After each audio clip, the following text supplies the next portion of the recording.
It's Megan here for the last and final vlog. At this point, I'm feeling a lot more confident in myself and my studies. Follow along in this vlog to see how the year ends as I finish my last set of exams for this academic year. In my last vlogs, I just finished my exams and my semester 1 exams. The first thing I would say about that is I done a lot better in my exams, that I felt I was more calm in than compared to the ones that I was a bit more stressed in. So yeah, the one thing I kind of take away from everything is definitely make sure that before you do your exams, you don't stress too much. Of course, it's important, but your mental health is just as important as them, if not more important. I've had a lot more growth in myself in the past kind of 6 months even. At this point in semester 2, like with my tutorials, I feel like my participation is a lot stronger. In school, sometimes I would even struggle with just raising my hand because I'd feel too shy. So unfortunately, at the start of semester 2, about a month in, I did have an accident that resulted in me getting a concussion. Yeah, it took it out of me for a while, so I was home a lot more. I would kind of just commute for a day and come back home again.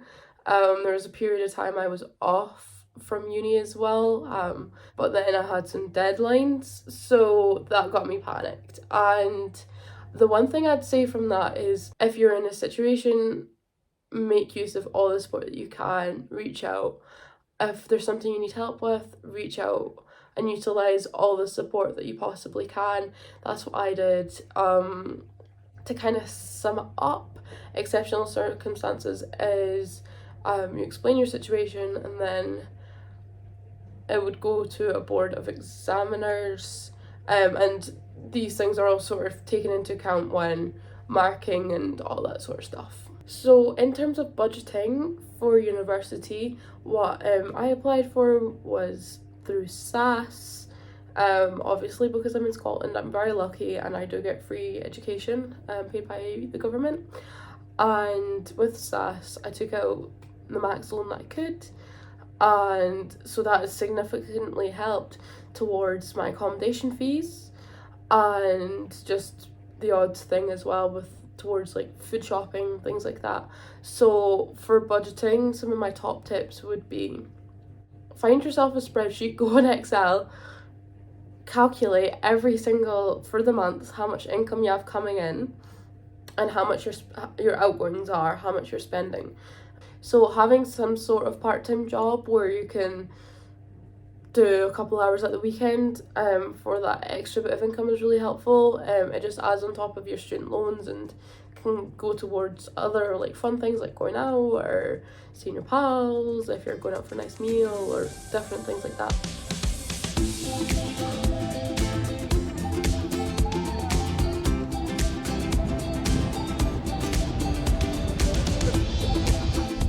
Me and my dad are now on our way to move everything out of the accommodation, which is crazy because it just feels as if we were moving in there like a week ago.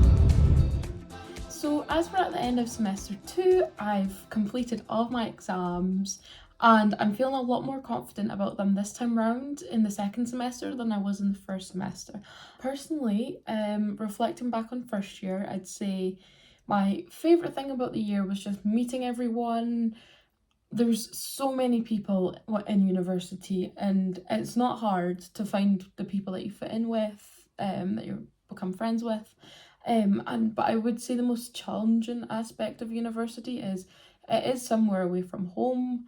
You might live in the city that you're going to university and you might not. For a lot of people, they don't. So they're traveling from home for the first time, they're living on their own for the first time. So I think just adapting and realizing that life isn't always going to be predictable is the most challenging thing that I've had to accept. Not everyone is able to go back in the first semester, or even in the first year, just because of how far away it is. But if you are lucky enough to be able to go back home for a weekend, then totally do it. Don't put it off based off what others say. If you feel like you need it and you feel like it'll be beneficial to you, then just do it. And again, some advice for meeting people is, my top tip would be join societies. Societies, there's so many in the uni. Than that, it's everyone that are all coming together with a mutual interest, talking about it, doing events, all that sorts of things. It's so good for meeting people. And again, when you're in Freshers Week, if you're in a class, just go and talk to someone because everyone's there in the same mindset. So if we're to look forward a bit into kind of the next 6 months or so, over summer, it's May now. My summer goes on till September. It's a really, really long summer you get for uni, which I'm so thankful for. I'm going to work to save up for paying deposits on accommodation for next year and for flats and things like that. As you get a wee bit further into semester, it's good to start thinking about what you'd like to do. And a top tip for if it is a private accommodation that you'd like to go for that isn't the university one, then you do need to get into those pretty early on. And again, remember, don't pay anyone any money unless you've seen the property and you've maybe had some advice on the contract and everything like that.